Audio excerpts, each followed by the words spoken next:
శబరిమలపైన అయ్యప్ప కోరినట్టుగా ఆలయ నిర్మాణాన్ని అతి వేగంగా జరిపించాడు రాజశేఖర మహారాజు.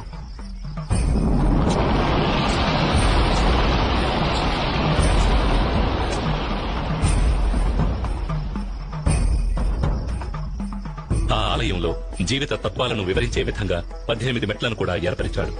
ఈ 18 పవిత్రమైన మెట్లు 18 కొండలకు, 18 మంది దేవతలకు, 18 తత్వాలకు ఆనవాలుగా ఉన్నాయి. 18 కొండలైన ఇంటిపారమల, కాళేకట్టిమల, పుదుచ్చేరిమల, కరిమల, తలైపారామల, దేవరమల, శ్రీపాదమల, మైలాడుమల, మాతంగమల, కాల్కిమల, చిట్రంబలమల, సుందరమల, నాగాంబలమల, గౌండమల, నిలకల్మల, నీలిమల, పొన్నాంబలమల, శబరిమల వంటి కొండలను 18 మంది దేవతలైన వినాయకుడు, శివుడు, పార్వతి, కుమారస్వామి, బ్రహ్మ, విష్ణు, రంగనాథుడు, కాళీ, యముడు, సూర్యుడు, చంద్రుడు, కుజుడు, బుధుడు, బృహస్పతి, శుక్రుడు, శనీశ్వరుడు, రాహువు, కేతువు అనే దేవతలను 18 తత్వాలైన చూడడం, వినడం, సువాసన, రుచి, స్పర్శ, కామం, దురాశ, క్రోధం, లోభం, మోహం, మదం, మాత్సర్యం, డాంబికం, సాత్వికం, రాజసం, తామసం, విద్య, అవిద్య వంటి గుణాలను తెలియజెప్పే విధంగా స్వామి తత్వాధీనుడై ఉన్నాడని తెలియజెప్పడమే ఈ 18 మెట్ల ఉద్దేశం.